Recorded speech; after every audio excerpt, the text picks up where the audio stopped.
Hi friends, எல்லோரும் எப்படி இருக்கீங்க? இன்றைக்கி வந்து மகா சனி பிரதோஷம். நம்ம வீட்டில் பூஜை எல்லாம் சிவனுக்கு பண்ணி முடித்தாச்சு. வில்வையால் வந்து அர்ச்சனையும் பண்ணி முடித்தாச்சு.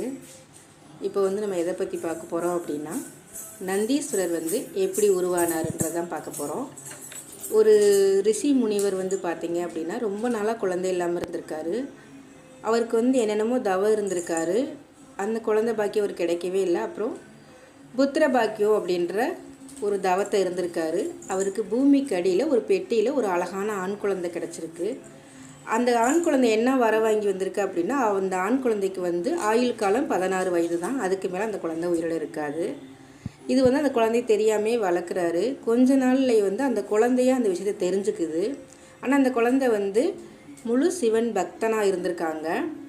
அப்போ அந்த குழந்தை தெரிஞ்சோன்னே சிவன்கிட்ட போய், ஈஸ்வரா, நான் வந்து ஏன் 16 வயது வரைக்கும் நான் உயிரோடு இருக்கணும், நான் என்னை உயிரை இப்பயே எடுத்துக்க அப்படின்னு சொல்லிட்டு ஒரு ரொம்ப கடுமையான ஒத்தக்கால் தவம் இருந்திருக்காரு ஒரு தீர்த்த யாத்திரையில்.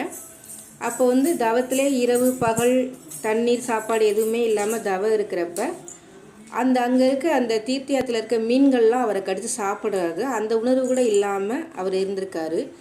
இப்படி ஒரு தூய்மையான பக்தனா அப்படின்னு சொல்லி சிவனே வந்து அவர் காட்சியளித்து, நான் ரொம்ப உன் பக்தியில் மனம் மகிழ்ந்துட்டேன், நீ வந்து என் சிஷ்யனாக இருந்துக்க அப்படின்னு தான் நந்தீஸ்வரர் வந்து உருவாகியிருக்காரு. அதனால தான் எப்பயுமே எல்லா கோயில்லையுமே வந்து சிவனுக்கு நேராகவே எதிர்மறையாகவே நந்தீஸ்வரனை வச்சுருக்காங்க.